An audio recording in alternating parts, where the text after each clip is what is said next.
Are you getting ready to move with your Betta, but it feels like a really daunting task because what even are you supposed to do? Maybe you have more than one, maybe you have 2 or 3. Well, the more the merrier, unless you're trying to move sometimes. But I'm here to make your life easier by showing you exactly how I move with Bettas. I've moved with Bettas several times. I've never had any casualties, so I'm going to walk you step by step through my exact process.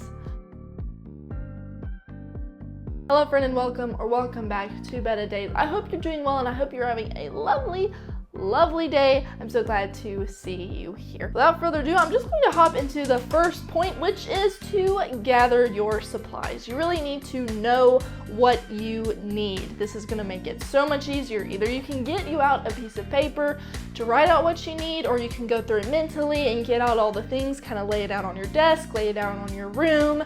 I like to lay the things that I'm going to need out by my tank so I either don't forget about it or it stays on my mind.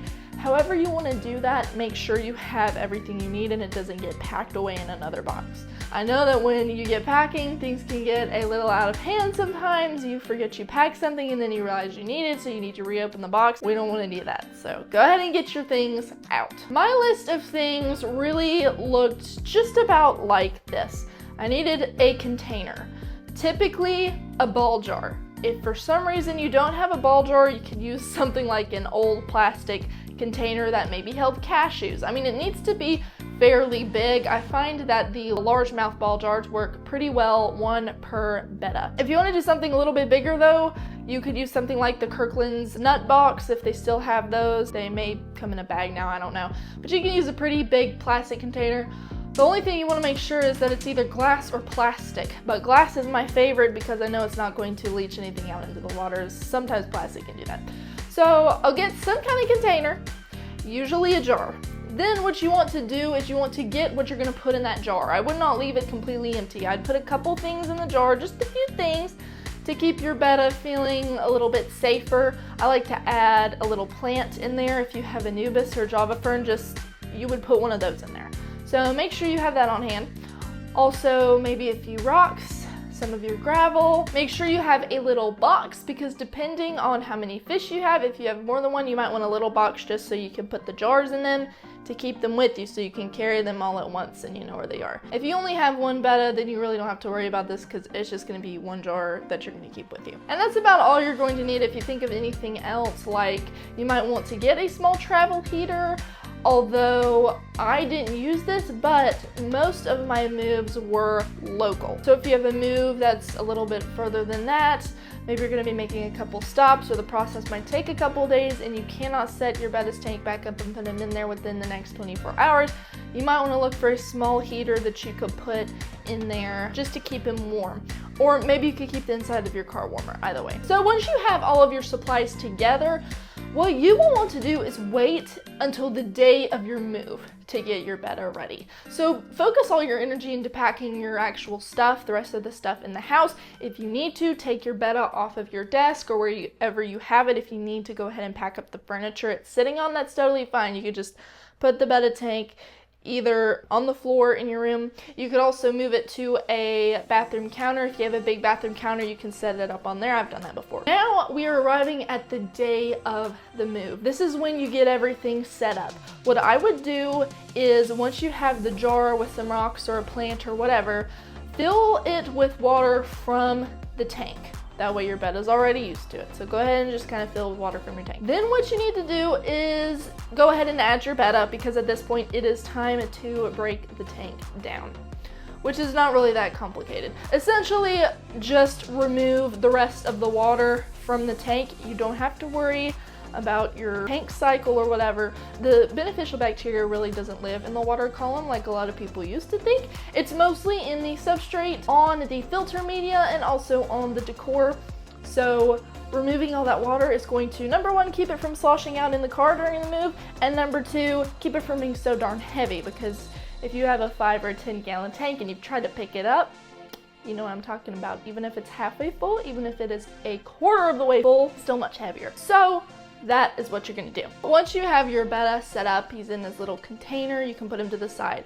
Take all that water out of your tank. Now what you're going to need to do, you can totally leave everything inside the tank unless your light is maybe a clip-on and you just want to remove that. But what I recommend doing is finding a box that you can then put the tank in, just to keep all the wires from getting tangled up in other stuff in the car. I'm not mentioning a moving truck because I recommend moving these things with you in your car. I would not put them in any kind of truck. You can put your furniture in a truck, don't put your tank or your fish in a truck, please. The entire tank doesn't have to fit in it. You don't have to close the flaps or anything. This is just going to give you something to hold as you're carrying it out into the car. It'll keep all the wires tucked nicely inside.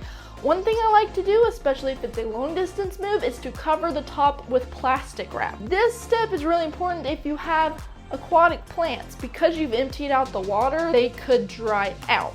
So covering that top with plastic wrap is going to keep the moisture inside and it will keep them from drying out and dying. Oh, and I did forget to mention this. I don't know how I forgot to mention this. Stop feeding your Betta about 24 hours before you put him into that jar, into his carrier container. You don't have to feed him during that trip. You don't have to feed him really 24 hours before. It's just going to keep him from creating as much waste so that you don't have ammonia or anything really build up in that jar. This is really more important, again, if you have a move that's gonna take you a couple days. If you're moving locally, you don't really have to worry about it. It's not that big of a deal. So once you have the tank in a box covered in plastic wrap and you have your Betta or Bettas with you, each one in a jar, please don't put them both in a jar if you have two. Put the tank somewhere in your car where it is protected. It can go in the trunk. I've put mine in the trunk. It doesn't have to go up with you. What needs to go up with you are your Betta or Betta, however many fish you have. If you have shrimp or if you have snails, you can put those in a separate container. Don't put them in with your Betta either, just because the container's already kind of small. So you don't want them to feel any more crowded than necessary. Put them with you. If you have multiple jars, like I said earlier, find you a little box to stick the jars in. You don't have to close it again, don't close it, but keep it with you. I recommend putting the lid on the jar, but while you travel, make sure you're just kind of checking in on them and opening the lid to allow fresh air in. What you could also do is poke holes in the lid if you want to, but if you want to keep the water from sloshing and getting water anywhere in the car, you may just want the lid to be solid. If you're using a ball jar, this really isn't an issue. You already have the lid. But side note, make sure that lid is not rusted, because a lot of people use ball jar lids that are the metal ones, but you can buy some plastic ones and those would be safer for your fish. I literally just thought of this. You could also just use plastic wrap, stretch plastic wrap over the top, and you could poke some little holes in to let air in. That might actually be a better idea. Kind of funny the things you think of while you're filming a video. So now you have your Betta tank situated, you have your Bettas with you, it's time to hit the road. At this point, it's just your job to check in on your Bettas every now and then, make sure they're doing well, make sure they're staying relatively warm. Again, you can keep the car kind of warm, or you could maybe find some small portable heaters. You could maybe plug into your car somewhere to keep it going. It's just kind of conditional because I don't really know where you live. I don't know if your weather's really cold. I don't know, maybe it's summer.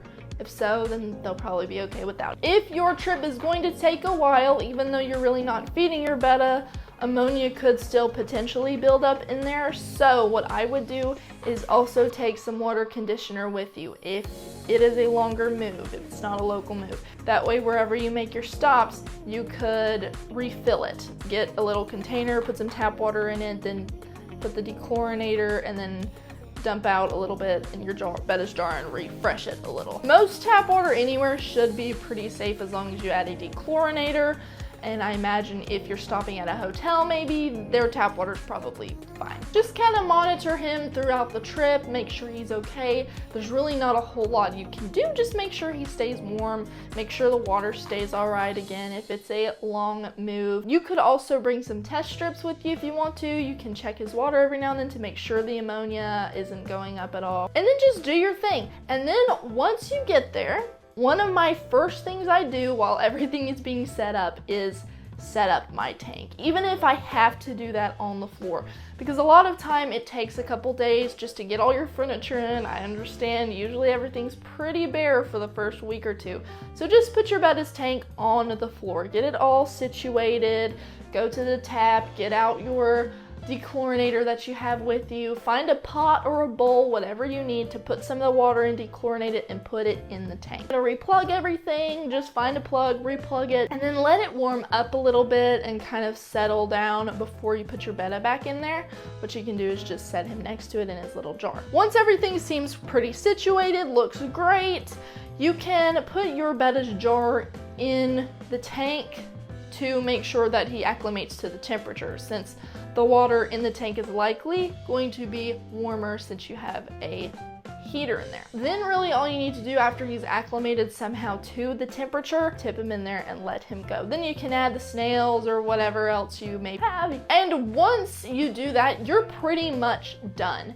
If he hasn't eaten, that would be a good time to give him a little reward treat for being so good during the trip.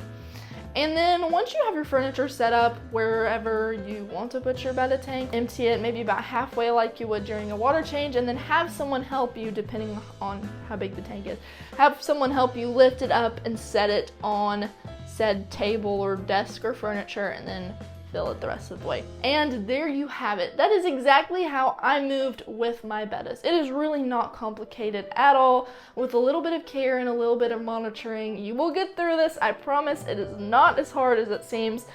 And I think that you and your Betta are gonna do just fine.